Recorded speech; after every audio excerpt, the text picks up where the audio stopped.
The US won 3 out of 5 finals tonight, and the funny thing is, it very well could have been 4. But the real story is, what the hell just happened to these two?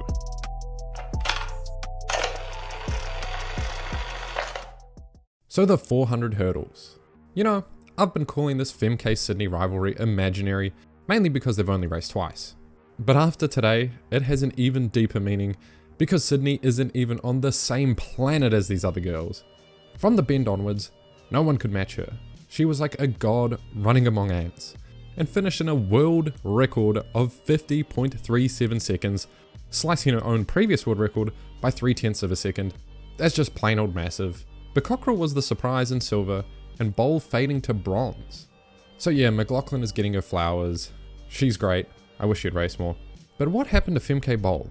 Because during this interview, not even she knew. I really don't know why. I couldn't move, I couldn't get my strides right. I don't know why. Well, let's try to break it down a little. Firstly, McLaughlin was always significantly better. I don't want to keep referring to this video, but it does make me feel a little warm inside. And secondly, Sydney isn't thinking about them, but they're all thinking about her.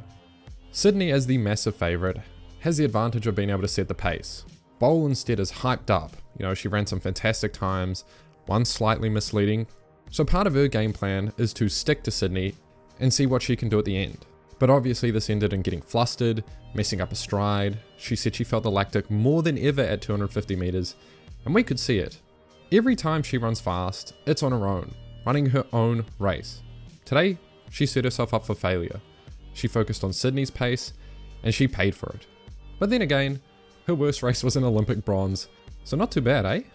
But still, obviously, McLaughlin, fantastic athlete, freak of nature, but this tweet is just undeniably true. So after the men's 200 meter semis, where Tebogo beat Lyles, Lyles looking a little bit flustered, rumours came out he might not start because he's sick, ill. You don't really know, but words were going around. But then final time rocks around, he had a mask on, whatever, didn't pay too much attention, but Noah is back, flying around, doing his usual gig. And then the gun goes off. Tebogo holds off the American charge, winning the 3 versus 1 comfortably, and with no reaction whatsoever. Stone cold motherfucker just won gold medal at the Olympics, and looks like this. And then Benerick was in second, forever being the sprint sleeper pick. Sorry dude, just how it is. And what was the upset of the night, Lyles in bronze, was only short-lived because it was announced he had COVID during this race. So there's quite a lot to unpack here. First, 1946 by Tebogo, his finest race in the hour of need. Big ups to Tebogo. No matter the condition of anyone in this race, he came to play. He was going to be hard to beat no matter what. That is a legitimate title. In terms of Lyles, there's speculation of this COVID being a load of shit. The main point being his entry performance, jumping around, acting like he's healthy. But come on man, that's mind games 101. He's got to make everyone think he's in top gear and put the pressure on him. Or he's lost before the gun even goes off. But even with this act, he did lose his version of the Michael Jordan flu game. And ironically, that was his first loss in the 200 meter since the Tokyo Olympic final.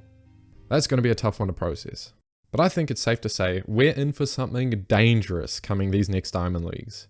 He's faster, stronger, a tad bit more obnoxious, but he also has the chip on his shoulder. 19-2, I'm calling it by the end of this season. And then there's Grant Holloway. Grant is one step away from being considered unbeatable. The only widely identified issue in his game is his finish. Don't get me wrong though, it's good, but not perfect like the first 70% of his race. But when this is the case, you have 2 options.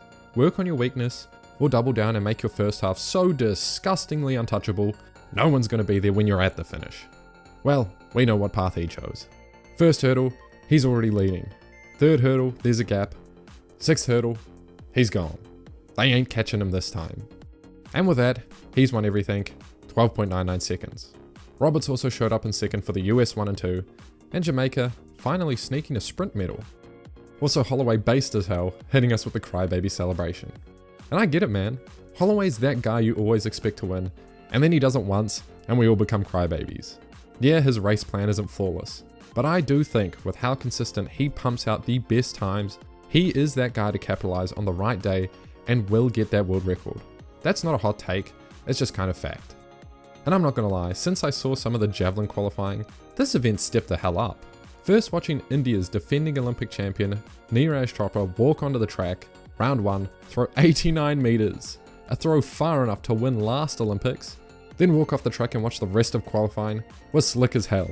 But then to see in the final, he got upset by Pakistan's Arshad Nadeem is even more absurd.